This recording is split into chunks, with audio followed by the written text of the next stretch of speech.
Good morning, children. Welcome to Narayana Live Classes. Myself, Sanmesh, and today we are going to discuss Class 6 Physics assignment, which was provided to you on 2nd July. This assignment is based on the topic electricity and circuits. So let us start. So the first question of our assignment is, what are the two safety measures commonly used in an electric circuits and appliances? So what are the two safety measures commonly used in electric circuits and appliances? Now, one of the safety measures that we commonly use is then electric fuse. Now, electric fuse is a metal wire basically, which has very low melting point. Okay, it is a low melting point metal wire. Now, whenever there will be an heavy current flow due to short circuit or overloading, okay, now what will happen is the temperature of the fuse wire will increase and this fuse wire will melt and it will break the connection. Now, as soon as it breaks the connection, the current flow through an appliance will stop. So it will stop heavy current from flowing through an appliances, and in turn, it will prevent the appliance from getting destroyed. Similarly, there is another method called as earthing. Now, earthing is something which will prevent us from getting shocked. Now, whenever we are using an electrical appliances, all the appliances and electrical circuits, they have an earthing connection. Earthing connection means a wire is connected to that circuit or an appliance and the another connection is made to the earth, so that all the excess charge, excess current will flow through that connection to the earth, and we are safe from getting shock whenever we touch that appliances. Okay, so two methods are, first one is the electric fuse, okay, and the next one is the proper earthing of the electrical circuit. Okay, proper earthing of electric circuit in which any leakage of the current in an electrical appliance is transferred to the ground and people using the appliance will not get the shock. I hope the point is clear. Now, electric fuse is just for the sake of appliance, whereas the earthing is for the sake of preventing people from getting shock. This you need to remember. I hope the point is clear. Let us proceed to our next question. Question number 2, what precautions should be taken to avoid overloading?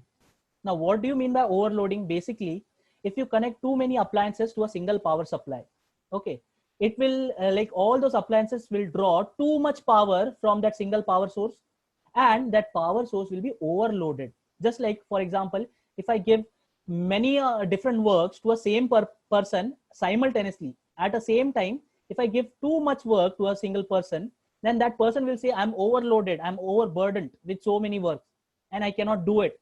Similarly, that power source cannot handle too much load, right? So to avoid that, what we can do is there are following measures. Too many appliances should not be connected to a single socket. Okay, we have sockets in our houses. Okay, we should not connect too many different appliances to the single sockets. Also, at the same time, we should not use too many appliances simultaneously, or at the same time we should not use too many appliances. That also is a main cause of overloading. And the another cause is if we have any faulty appliance. For example, the appliances may have leakage current. Okay, there will be a current, or there are some defect in the appliances due to which there are leakage in the current. So that will also cause the overloading. That faulty appliance will draw more and more current from that power source, which will lead to again overloading of that power source. So we should avoid connecting faulty appliances in our electric circuits. So these three are the measures which we can use to avoid overloading. I hope the point is clear. Let us proceed to our next question. How can you prevent short circuit? How can you prevent short circuit? Now, what do you mean by short circuit exactly? For example, now every power source, we make two connections. Okay, one to the positive, another to the negative. For example, accidentally, if that positive and negative, they connect to each other without connecting to any other appliance, right? For example, if you have cell, right? Now that cell has positive terminal and negative terminal. If I connect the positive terminal directly to the negative terminal without connecting to any bulb or any switch, what will happen? That power of that cell will be soon, it will be used up. Okay, and that the cell will become useless. So basically, when a positive and negative of a power supply accidentally when they touch, that is called a short circuit. Now it will give a very low resistance path to the current to flow through, due to which what will happen is heavy current will be drawn from the power supply and the power supply will get destroyed. So to avoid that happening, what we can do is, first of all, we can insulate our wires. Okay, insulations of the wires are very important. Again, we should not connect too many appliances to a single socket.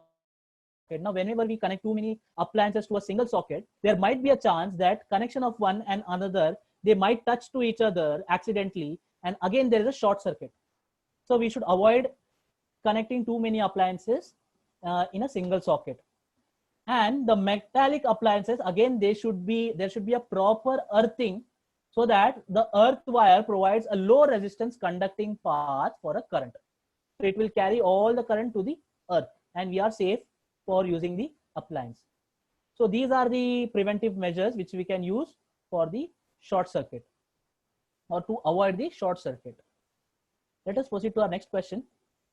What happens during short circuit? Just I have explained you right now.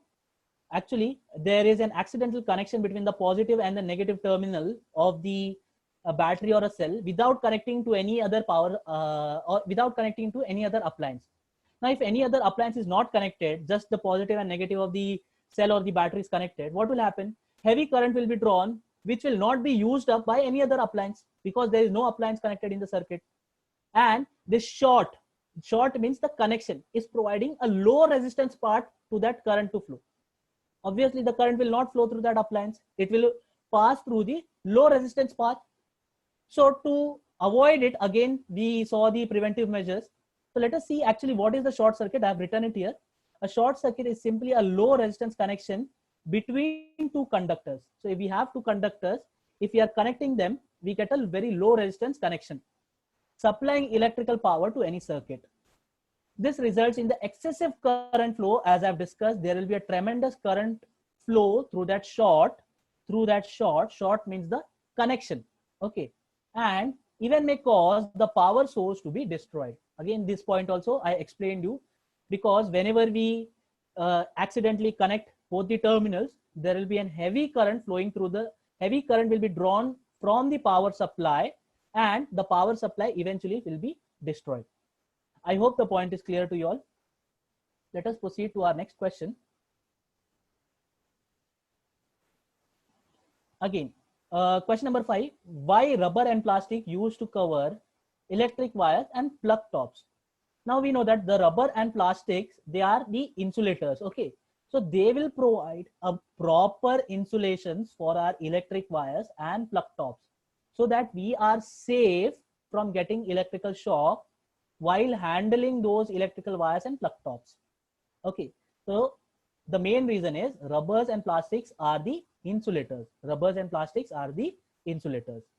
That's why we use them for to cover electric wires and plug tops. I hope the point is clear, children. Let us proceed. For our last question of this assignment, it has a bit lengthy answer.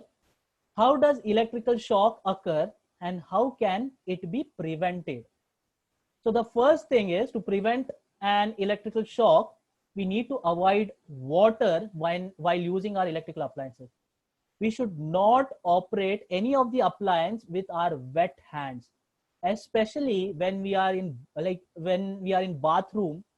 Accidentally, we might use some of the electrical appliance like geyser with our wet hands. Now then there might be a risk of getting an electrical shock. So we should avoid using it. Okay, so that's what I have written here. Avoid water.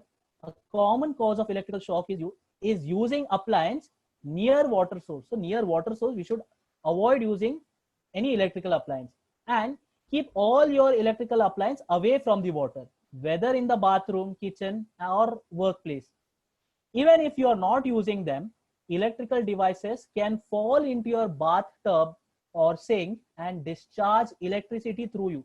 For example, any live wire or any electrical appliance falls into your bathtub, and if you touch the water accidentally, if you come into contact with that bathtub, all those electrical charges will discharge through your body and you will get an electric shock.